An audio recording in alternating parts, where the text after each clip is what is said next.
If you lose this job, your son loses everything. The company's CEO reminded her. For 1,127 days, she endured. She suffered. She humiliated herself. Many times she entered his office with her head down, submitting herself to the CEO, hoping that one day things would get better. Every night, she returned home carrying an unbearable sense of shame. The shame of a dignity sacrificed, all so her 6-year-old son could eat. But that billionaire CEO made one mistake. What he didn't know was that the woman he believed to be trapped was becoming his worst nightmare. And the day she struck back, she didn't just destroy his career. She annihilated his empire, his fortune, his freedom, his family. Her name was Amina. Amina was a widow. Not for long, not forever. 4 years earlier, the father of her child had left because poverty had broken him. He had said one sentence Amina would never forget. "I am not a man if I can't even provide for my family." Then he disappeared. From that day on, Amina fought alone. 2 jobs, short nights, skipped meals, and a child who sometimes asked, "Mom, why aren't you eating?" The company where Amina worked belonged to Richard Hale, an older white man, powerful, a respected CEO, invited to conferences, quoted as a success story. To the world, Richard Hale was a role model, but in the hallways, he was something else. He knew everything about Amina, her situation, her child, her debts, and he used every detail. Do you know how many women would love to have your job? I gave you a chance. Don't make me regret my generosity. He never raised his voice. He didn't need to. Power spoke for him. When Amina asked for a day off, he sighed. When she arrived exhausted, he smiled coldly. Sometimes he gave her extra hours in advance on her salary. Then he said, "You owe me." Not with direct words, but with looks, with silence, with disguised threats. Amina felt trapped, because losing that job wasn't just losing a salary. It was losing her son's future. One evening, her son fell ill, fever, cough, emergency. Amina called her boss. She explained. She begged. He offered her a deal. She would have to satisfy his needs again in exchange for a few days off. This time, Amina refused categorically. The CEO's response was icy. "If you don't come in tomorrow, don't ever come back." That night, Amina sat beside her son's bed. She didn't cry. Something broke inside her. And for the first time, fear changed sides. Amina began to observe. She wrote everything down. Impossible schedules, ambiguous messages, conditional promises. She discovered she wasn't alone. Other women, other stories, the same methods. Together, they understood one thing. This wasn't just a man. It was a system. And systems always leave traces. Richard Hale had understood one thing. People in need are easier to control. At least, that's what he believed. One day, Amina accidentally discovered that Richard Hale was doing the same thing to at least 4 other employees. Some had resigned. Others had been fired when they threatened to speak out. That was the exact moment Amina made a decision. She wasn't going to run.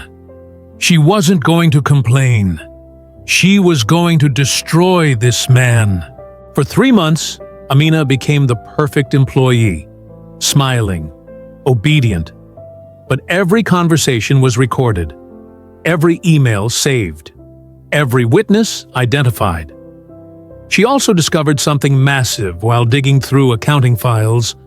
Richard Hale had been embezzling company funds for years. Millions of dollars, fake invoices, offshore accounts. Richard Hale wasn't just abusing his power over employees. He was stealing from his shareholders too. Amina discreetly contacted former employees.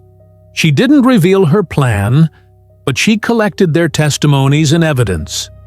She also contacted a labor lawyer and a well-known investigative journalist, but she gave them nothing yet. Amina knew she would only get one chance.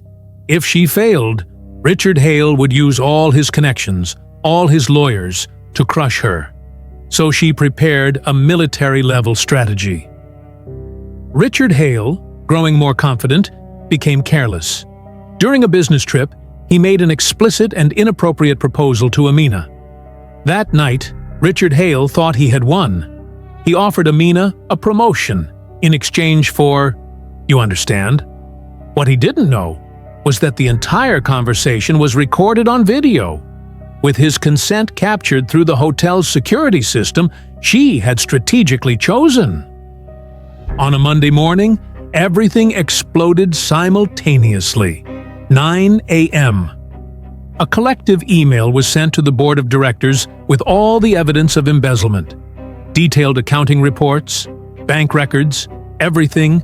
9:15 a.m. A national media outlet publishes a bombshell article. CEO accused of systematic harassment and tax fraud. 7 women testify, all corroborated. 9:30 a.m. A lawyer officially files a class action lawsuit on behalf of 9 employees, current and former, with hundreds of pages of evidence. 9:45 a.m. Labor inspectors and the Financial Crime Unit simultaneously raid the offices of Delacroix Construction. Richard Hale arrived at the office at 10 a.m. that morning. In 45 minutes, his entire empire had collapsed, and he still didn't understand who had pulled the strings. Richard Hale rushes to Amina's office. He finds her calm, almost smiling. Richard Hale: "Was it you? Did you do this?" Amina: "Do what, Mr. Delacroix? I simply forwarded accounting documents to the appropriate authorities. That's my job, after all." Richard Hale: "You'll regret this. My lawyers will destroy you. You'll never find work again." Amina: "Your lawyers? The ones you paid with stolen money? Good luck with that." "Oh, and about work.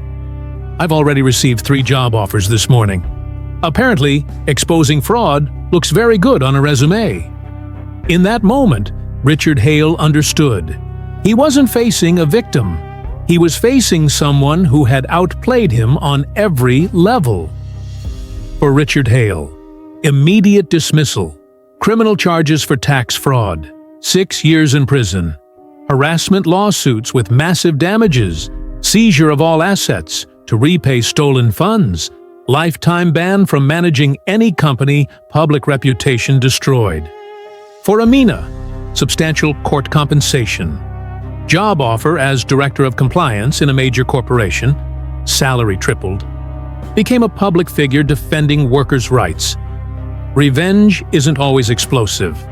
Sometimes it's cold, calculated, legal, and absolutely devastating. A few weeks later, in a modest, modern apartment, finally quiet, Amina sits on the edge of her son's bed. The same child who, just a few months earlier, was burning with fever. The same child for whom she had endured everything. This time, he isn't coughing. He is sleeping peacefully. The doctor had been clear back then. Without rapid treatment, the situation could have become serious. Amina watches her son breathe slowly, steadily, safely. On the bedside table there are medications finally paid for without fear, a brand new school backpack, and a drawing. A drawing of the 2 of them holding hands. He wrote, with his still awkward letters, "Mom is strong." Amina closes her eyes for a moment. No tears this time, only a deep breath. She understands something essential. She didn't fight for money, nor for revenge. She fought so her son would never have to choose between eating and keeping his dignity. Some children inherit wealth, others inherit their mother's courage, and sometimes that courage is what changes an entire life. This story reminds us of three things. First lesson, never underestimate someone simply because they are vulnerable. Second lesson, patience and strategy always defeat brute force. Third lesson, predators who abuse their power always fall. It's only a matter of time. If this story inspired you, share it. It might give courage to someone who needs it.